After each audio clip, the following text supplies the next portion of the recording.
വടകര സാഹിത്യവേദി ഏർപ്പെടുത്തിയ ഈ വർഷത്തെ മൂടാടി ദാമോദരൻ പുരസ്കാരം കവി എം.ആർ. രേണുകുമാറിന് മലയാള സാഹിത്യ നിരൂപകനായ കെ.വി. സജയ് സമർപ്പിച്ചു. എഴുത്തുകാരനും സാംസ്കാരിക പ്രവർത്തകനുമായ ആലങ്കോട് ലീലാകൃഷ്ണൻ പരിപാടി ഉദ്ഘാടനം ചെയ്തു.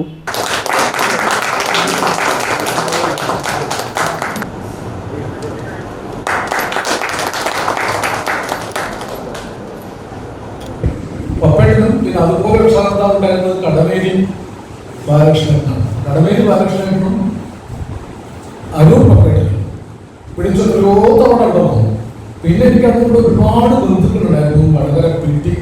അബ്ദുറഹ്മാൻ, അദ്ദേഹത്തെ ഞാൻ വിദ്യാർത്ഥിയായ കാലത്ത് പരിചയപ്പെട്ടതാണ്. എൻ്റെ നാട്ടിൽ ചന്ദനക്കുളത്ത് റെഗുലേറ്റർ അടയ്ക്കാൻ മാർക്കറ്റിൽ ഇൻസ്പെക്ടറായിരുന്നു കുറേ കാലം. അന്ന് നിരന്തരം കണ്ടുകൊണ്ടിരുന്നു.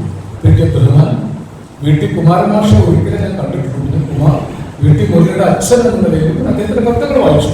വി.ടി. കുമാരൻ മാഷ്, വടകര സാഹിത്യവേദിയിലെ ദീർഘകാല പ്രസിഡന്റായിരുന്ന ഡോക്ടർ C.P. ശിവദാസ് മാഷ് എത്രയോ പ്രിയപ്പെട്ട ഒരാളായിരുന്നു. അദ്ദേഹം നവലിക ആ ഓർമ്മകളൊക്കെ കൂടി ചേർന്ന് പെട്ടെന്ന് ഞാൻ കുട്ടിയായതുപോലെ തോന്നുന്നു. എനിക്ക് മൂടാടി എൻ്റെ അടുത്ത് പോലെ തോന്നുന്നു. ഒരു പുരസ്കാരം ഒന്ന് സജീവപ്പെട്ടായിരുന്നു എനിക്ക് സന്ദർഭം.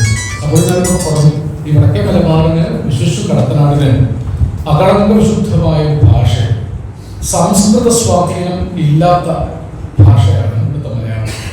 64 നമ്പൂതിരി ഗ്രാമങ്ങൾ, പരശുരാമൻ കേരളത്തിൽ 64 ഗ്രാമങ്ങളിലായിട്ട് നമ്പൂതിരിമാരെ കൊണ്ടുവന്ന് പ്രതിഷ്ഠിച്ചതാണ് ഐതിഹ്യം. അതിൽ നമ്പൂതിരി ആധിപത്യം ഇല്ലാത്തൊരു പ്രദേശമാണ് കടത്തനാട്. ഇവിടെ 2 ഗ്രാമങ്ങളെ ഉള്ളൂ. ഒന്ന് പയ്യന്നൂരും മറ്റൊന്ന് തളിപ്പറമ്പ്. നരേന്ദ്രമോദി ഗവേഷണം ചെയ്ത തളിപ്പറമ്പും പയ്യന്നൂരുമാണ്. അത് കഴിഞ്ഞാൽ പിന്നെ ഞങ്ങളുടെ നാട്ടിലാണ് ശുഗപുരവും പന്നിയൂരും. പിന്നെ അങ്ങോട്ടാണ് ഈ പ്രദേശം, ഈ പൂഴിനാടുകൾ കൃഷിക്ക് പറ്റിയ നാടല്ല എന്ന് വിചാരിച്ചിട്ടാവണം ബ്രാഹ്മണരുടെ കുടിയേറിയിട്ടില്ല. കൃഷിക്ക് പറ്റാത്തതുകൊണ്ടായിരിക്കാം. പക്ഷെ അതുകൊണ്ടുണ്ടായ ഗുണം വടക്കേ മലബാറിലെ ഫോക്ലോറിൽ പച്ച മലയാളം.